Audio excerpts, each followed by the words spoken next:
Le monde est-il devenu fou? Stellantis, la boîte qui vient de nous présenter le futur avec sa Dodge Charger électrique, fait un virage à 180 degrés et annonce qu'elle injecte 10 milliards de dollars dans les bons vieux V8 et les moteurs thermiques. Et au même moment, en Europe, l'Allemagne, le berceau de BMW et Mercedes, déclare la guerre au plan de l'Union européenne d'interdire le thermique en 2035. C'est quoi ça?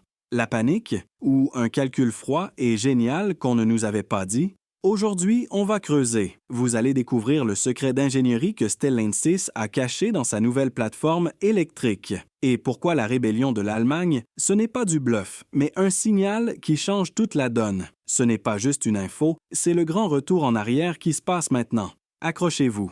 On commence par Stellantis. Le coup est magistral. Il y a quelques mois, c'était la grande messe. Voici le nouveau Dodge Charger Daytona 100% électrique, la muscle-car réinventée. Les puristes criaient au scandale, les écolos applaudissaient. Et le PDG de l'époque, Carlos Tavares, nous expliquait que l'avenir était branché. Un point c'est tout.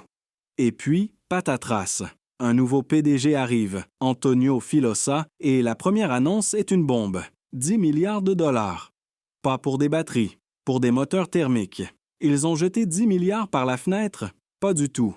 Et c'est là que ça devient fascinant. La première question que tout le monde s'est posée est « Mais comment ?» Le nouveau Charger est basé sur la plateforme STLA Large. C'est une plateforme 2V, une architecture skateboard. On nous a dit que c'était impossible d'y mettre un gros moteur thermique. Eh bien, voilà le premier mensonge, ou plutôt la première omission stratégique. Figurez-vous que la plateforme STLA Large n'a jamais été 100% électrique. C'est, de l'aveu même de Stellantis, la plus flexible de leurs 4 nouvelles plateformes mondiales. Les dirigeants de Dodge l'ont avoué du bout des lèvres il y a déjà 2 ans, mais personne n'écoutait. C'est une plateforme multi-énergie. Le patron de Dodge, Tim Kuniski, l'a dit lui-même en 2022. « Je peux enlever la batterie, je peux enlever le plancher plat. Et je peux remettre un tunnel de transmission au milieu. » En clair, Stellantis a joué au poker menteur. Ils nous ont montré leurs mains électriques en gardant un V8 caché dans leurs manches. Ils ont conçu une voiture électrique qui pouvait, à tout moment, redevenir thermique. Ce n'est pas un demi-tour en panique, c'est l'activation du plan B. Mais alors, ça y est, le fameux Hemi Fung 8 revient dans le Charger? Pas si vite. C'est là que se cache le deuxième secret. Tout le monde s'est focalisé sur le retour du V8. Mais la vraie nouvelle, la vraie raison de ces 10 milliards, ce n'est pas le Hemi. C'est un moteur au nom de code Hurricane. L'annonce officielle pour le Dodge Charger 2025 est encore plus intéressante. Oui, il y aura du thermique, mais ce ne sera pas le vieux V8. Ce sera un tout nouveau moteur, le Hurricane. Qu'est-ce que c'est? C'est un 6 cylindres en ligne, 3.0 litres, biturbo. Une véritable bête de puissance conçue pour remplacer toute la gamme Hemi, et là encore, ils n'y vont pas avec le dos de la cuillère. Il n'y aura pas un, mais 2 niveaux de puissance pour le nouveau Charger. Une version Standard Output, SO, d'environ 420 chevaux, et une version High Output, HO, qui dépasse les 510 chevaux. C'est plus puissant que le vieux Hemi 5.7L et ça se rapproche dangereusement des Scat Pack 6.4L. Et pourquoi un 6 en ligne? Parce qu'il est plus léger, plus compact. Et surtout, il a été conçu dès le départ pour respecter les normes d'émission fédérales Tier 3 que le vieux Hemi ne pouvait plus passer. Les 10 milliards, ils sont là.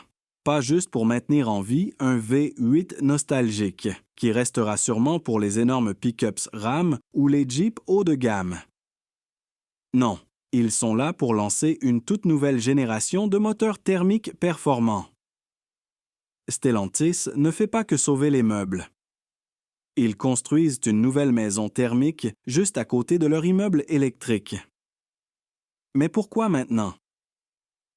Pourquoi ce pari sur le thermique alors que l'ancien boss, Tavares, ne jurait que par l'électrique? Parce que le boss a changé. Il s'appelle Antonio Filosa. Et Filosa, lui, n'a pas la tête dans les nuages. C'est un pragmatique. Il regarde le marché, il regarde les chiffres, et il n'a pas peur de dire la vérité. Et la vérité, selon lui, c'est que le plan du tout électrique pour 2035 est, je cite en substance, irréaliste. Son argument est brutal de simplicité, et personne n'ose jamais le dire à Bruxelles. Il dit « Regardez le parc automobile. L'âge moyen d'une voiture en Europe est de plus de 12 ans. En clair, vous voulez vraiment sauver la planète? Alors plutôt que de forcer les gens à acheter des voitures électriques à 50 000 € qu'ils ne peuvent pas se payer, surtout avec la guerre des prix lancée par les Chinois, aidez-les à remplacer leur Clio diesel de 15 ans par une 208 hybride neuve.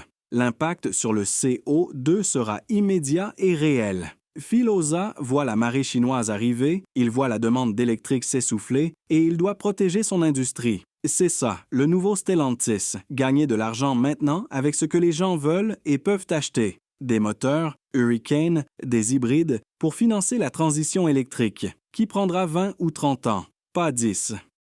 Mais attendez, cette stratégie de Stellantis serait complètement suicidaire en Europe, si quelque chose de fondamental n'avait pas changé. Et ce quelque chose, c'est l'Allemagne. Cette stratégie de Filosa ne sort de nulle part. Il l'active parce qu'il sent que le vent a tourné. Et le vent, il vient de Berlin. On vous a dit que l'Allemagne, sous la pression de BMW, Mercedes et Volkswagen, demandait à Bruxelles de revoir sa copie sur 2035. Mais la vraie histoire est bien plus explosive que ça. Ce n'est pas une demande, c'est un coup de force politique. Et l'homme qui mène la danse, ce n'est même pas le chancelier, Olaf Scholz. Lui, il est piégé par sa coalition avec les Verts. L'homme qui met le feu aux poudres, c'est lui, Friedrich Merz. Merz, c'est le chef de la CDU, le grand parti de droite, le parti d'Angela Merkel, qui est aujourd'hui le principal parti d'opposition en Allemagne. Et son parti, avec ses alliés européens du PPE, le Parti populaire européen, vient de gagner les élections européennes. C'est devenu le plus gros groupe au Parlement de Bruxelles. Et quelle est leur promesse numéro 1? Friedrich Merz et Manfred Weber, le chef du groupe PPE, l'ont dit haut et fort. Ils veulent corriger cette erreur idéologique. Ils promettent aux Européens la fin de l'interdiction du moteur thermique. Ils ne veulent pas discuter. Ils veulent abroger la loi. Leur argument, ce n'est même plus l'écologie, c'est l'économie. Ils disent que le Green Deal a besoin d'un Industrial Deal pour le contrebalancer. Ils veulent protéger les emplois de l'industrie auto-européenne, menacée de déclin et massacrée par la concurrence chinoise. Vous comprenez? Ce n'est plus du lobbying industriel, c'est un mandat politique. Le vent à Bruxelles a officiellement tourné. Et en fait, l'Allemagne avait préparé son coup depuis très longtemps. Souvenez-vous, en 2023, quand la loi de 2035 a été votée, l'Allemagne, à la toute dernière minute, a fait un blocage. Tout le monde était furieux. Pourquoi? Pour obtenir une exemption. Une toute petite ligne dans le contrat, qui paraissait anodine. Cette ligne dit que les moteurs thermiques seront autorisés après 2035 à une condition. S'ils fonctionnent exclusivement avec des e-fuels, des carburants synthétiques neutres en carbone. À l'époque, tout le monde a rigolé. C'est une niche, ça ne marchera jamais, c'est hors de prix. Porsche est le seul à y croire. Mais aujourd'hui, cette niche est devenue la porte d'entrée principale. C'est le cheval de Troie qui permet à Porsche, BMW et les autres de justifier des milliards en R&D pour continuer à développer leurs moteurs thermiques. Bien sûr, c'est controversé. Les e-fuels coûtent une fortune à produire. On parle de 5 à 8 € le litre et les écologistes hurlent, disant que c'est une faille géante car rien n'empêchera ces moteurs de rouler aussi à l'essence normale. Mais peu importe, la brèche est ouverte.